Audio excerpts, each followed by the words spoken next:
Hi, welcome to my channel. ఈరోజు వచ్చేసి నేను గోంగూర పప్పు ప్రిపేర్ చేస్తున్నానండి. అది కర్ణాటక స్టైల్లో. దానికి కావాల్సిన పదార్థాలు ఏంటో చూసేద్దాం. 2 గంటలు గోంగూర అండి. ఇలా తెంపుకొని పెట్టుకోవాలి. అలాగే పచ్చిమిర్చి అండి. మీకు ఒకవేళ కారం తినాలి ఎక్కువ అనుకుంటే కొంచెం ఎక్కువ వేసుకోండి. నేనైతే ఒక 50 గ్రామ్స్ వరకు తీసుకున్నాను 2 కట్టల గోంగూరకి. అలాగే ఒక 6 ఎండుమిర్చి, ఒక వెల్లుల్లి అండ్ కొంచెం జీలకర్ర, 1 టేబుల్ స్పూన్ అండి జీలకర్ర.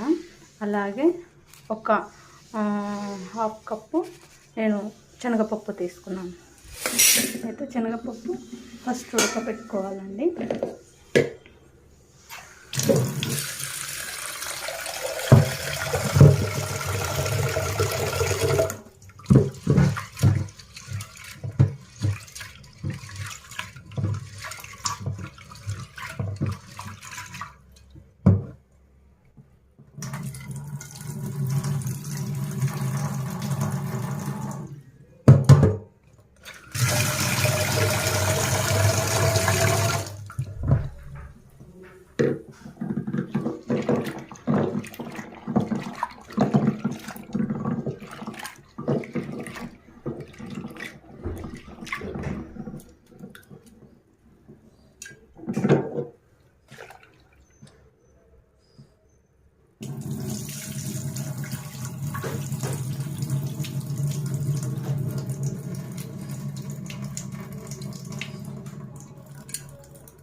పప్పు కడుక్కొని పెట్టుకున్నాం కదండి, అందులో వచ్చేసి మనం పచ్చిమిర్చి యాడ్ చేస్తాం.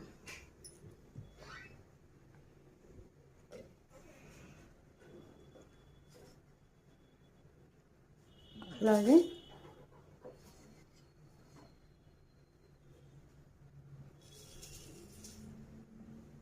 ఒక టీ స్పూన్ సాల్ట్ యాడ్ చేసుకున్నాం. తర్వాత 1 టేబుల్ స్పూన్ పసుపు అండి.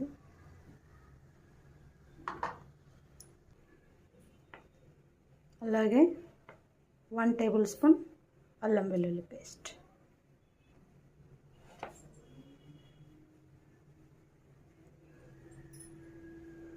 అలాగే మనం 1 గ్లాస్ వాటర్ పోసేస్తాం.